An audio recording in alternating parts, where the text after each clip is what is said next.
Opo. Pwede nating i-test kung gusto nyo. I-try nyo i-test ang 911 dial sa cellphone nyo para malaman din ang ating mga kababayan. They will hear a recorded voice na press 1 for police assistance, press 2 for fire truck, press 3 for emergency. Press 1, i-re-channel na nung switchboard papunta dun sa ating call center sa Camp Crame. At interviewin natin yung operator. Pwede natin interviewin yan. Pwede ba? We can do that, Okay, please. game. Okay, game. Okay.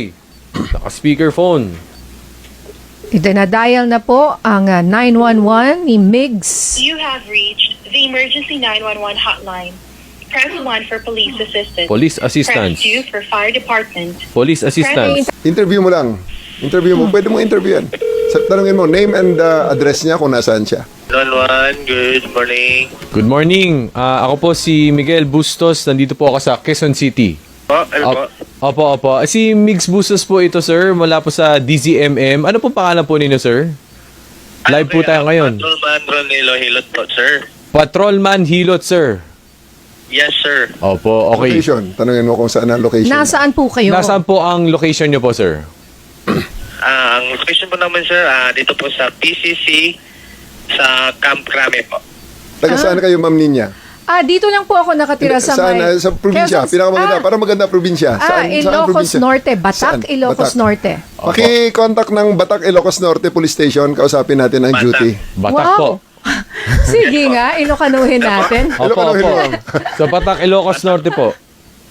Sige po, iko-connect ako po kayo. Saglit lang po, sir. Bago yung paglababa. Opo, salamat po. So, anywhere in the country, Opo. when you need police assistance, hindi mo kailangang malaman ang number ng police station kung saan ka man naroroon.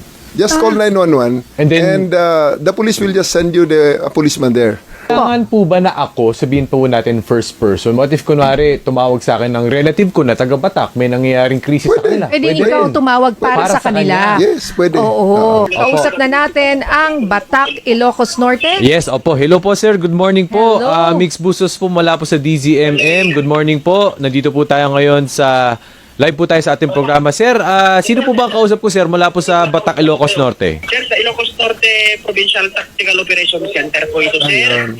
Manong, si Ninya Corpus po ito. Live po kayo sa DZMM ngayon.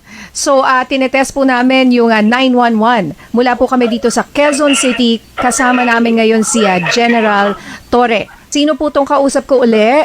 Anatnagan niyo, sir? Ma'am, duty Ilocos Norte Provincial Tactical Operations Center, ma'am. Siya na kayo. Corporal Dan Camba, ma'am. Well, pagka tumawag tayo, ganito kabilis yung response. Pag nagsabi ako na yung nangyayari ay nandito sa Batak, Lawag, Sarat, etc., meron pong pupunta. Gaano kabilis? Yes, ma'am. Sa loob po ng 5 minuto, ma'am. Kami po ay darating kagad, ma'am. Ilan na po ang tumawag sa inyo sa 911? Yes, First. ma'am. Ngayong araw po, ma'am. Ito po yung una po na tawag ng 911, ma'am. Ayun. O ba? Okay, ibig sabihin, walang nangangailangan ng tulong sa pulis sa mga oras na ito hanggang ngayong oras na to. So, maraming salamat. Agyaman na ka, Manong. Thank you. Manong. Salamat din po, ma'am.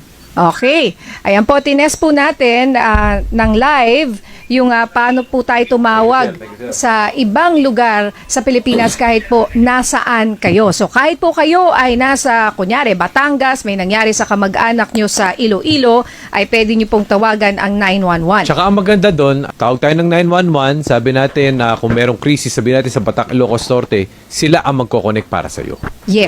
Yan. Wala akong ibang pinindot. 911, Police Assistance 1, ayun na po yun.